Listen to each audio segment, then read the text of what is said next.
I am back. Be reading some more from Star Wars, The Weapon of a Jedi, a Luke Skywalker adventure.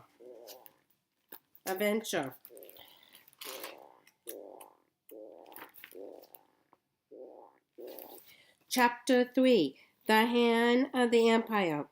As his Y-wing fighter climbed away from the refueling station, Luke glanced back down at DEVARON, hoping for some new signal from the Force. He was staring at the jungles far below when R2 beeped to get his attention. Sorry, R2, Luke said. Across the the jump pattern for WHIFORLA. Space travel used to be so much more civilized. 3PO goods from where we sat in the tail gunner's bubble behind Luke.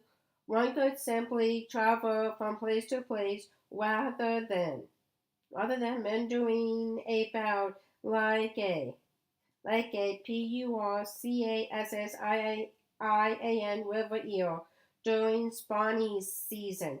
Well, a more civilized galaxy is what we are fighting for, Luke said as the Y-wing rocketed into hyperspace. I hadn't thought of it that way, 3PO said. I, for one, will be much more comfortable when the rebellion wins then. On this flight, the charming infancy of faster than light travel brought Luke no comfort. His anxieties seemed to press in on him despite his attempts to empty his mind of them. What had the Force been trying to tell him?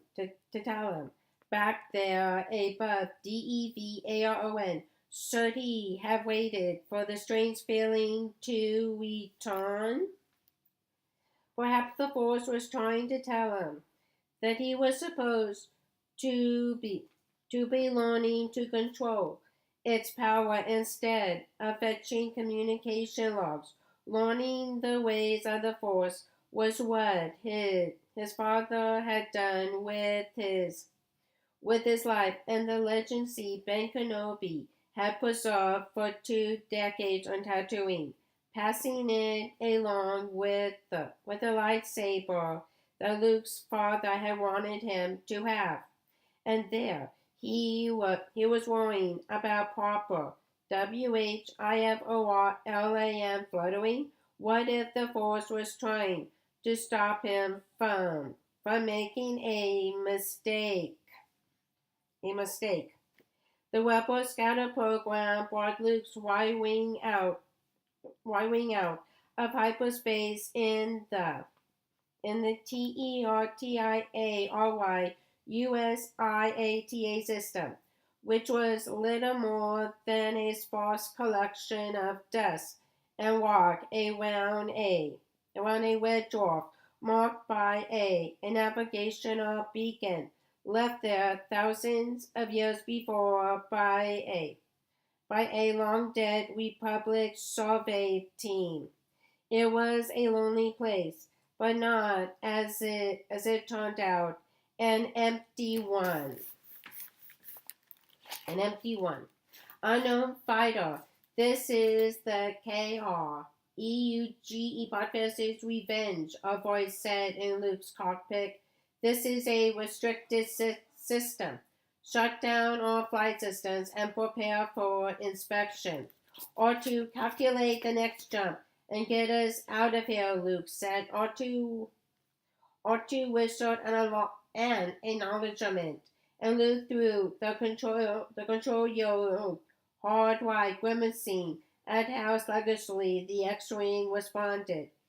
His sensor scope lit up and his eyes took in the information. 3 TIE fighters, backed up by a Razor-class frigate.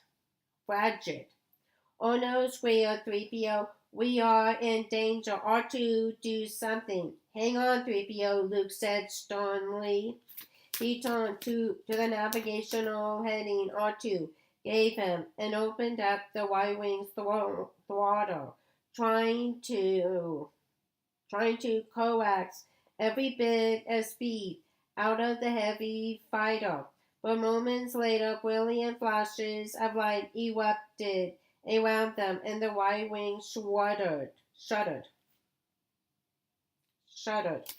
The three ties raced overhead, and Luke squeezed the trigger, peppering them with laser fire as they wheeled around for another pass.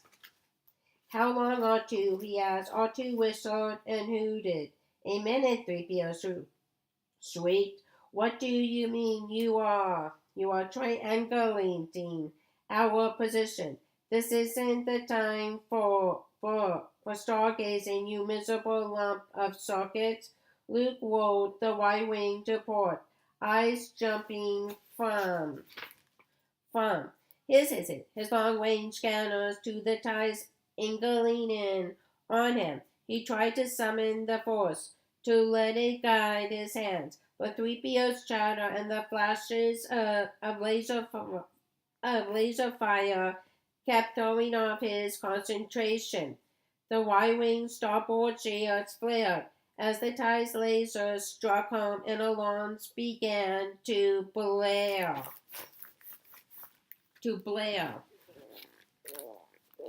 R2, divert the power, Luke said, hammering at the Imperial fighters with the Y-wing's turret guns. The more maneuverable Imperials were wheeling in all directions now, swooping in on the slower target. Focus, Luke told himself. Use the Force.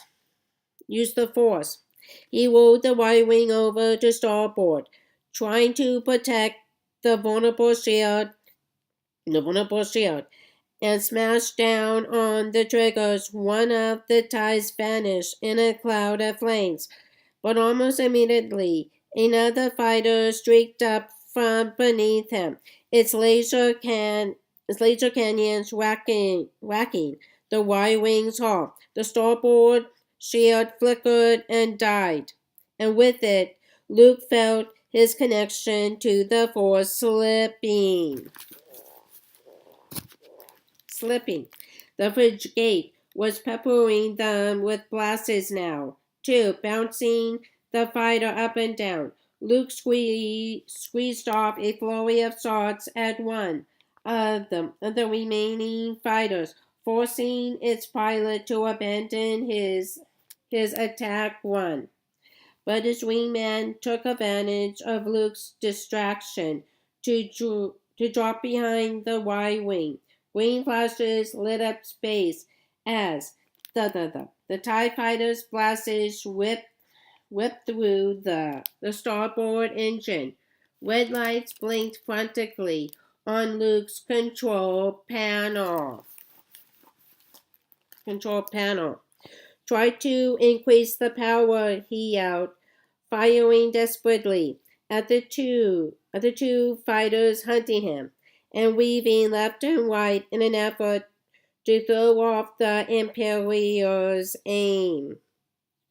The starboard engine's power levels climbed, then plummeted. Laser fire knocked the fighter sideways. The TIE that had hit them streaked away from the Y-wing, cut right, then turned and raced back toward them, aiming at the battered fighters' defenseless starboard side. This is the end, 3PO moaned. Luke fired at the TIE, but the Imperial pilot refused to deviate from his course. He kept coming, waiting to line up the shot that would destroy the engine and leave the Y-wing helpless in space. Luke tried to turn away, but the fighter was barely responding. I'm sorry, Ben, he thought. I'm sorry, Father. I tried my best. He braced for impact. and was shoved back into his chair as the Y-Wing shot into the safety of hyperspace, or to be, perhaps a bit smugly, well, you certainly took your time about it, 3PO grumbled.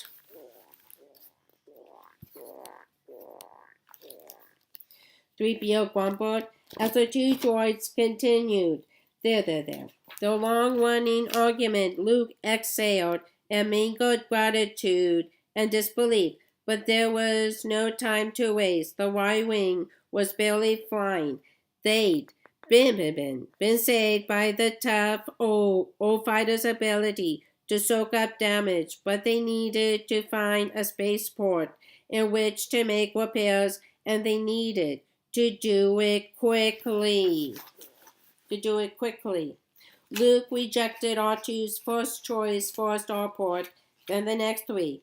All were either too far away or tightly controlled by the Empire. That's enough, R2, he said. We are going back to DEVARON. R2 whispered an objection. But Master Luke, our mission, 3PO began. Send an encrypted message to the fleet. He said, tell them I will resume the retrieval mission after we repair our fighter. R2 started to hoot at him, but Luke shook his head. No, my mind's made up. Take us to DEVARON. That's where the Force was telling me to go, Luke thought. This time I am going to listen.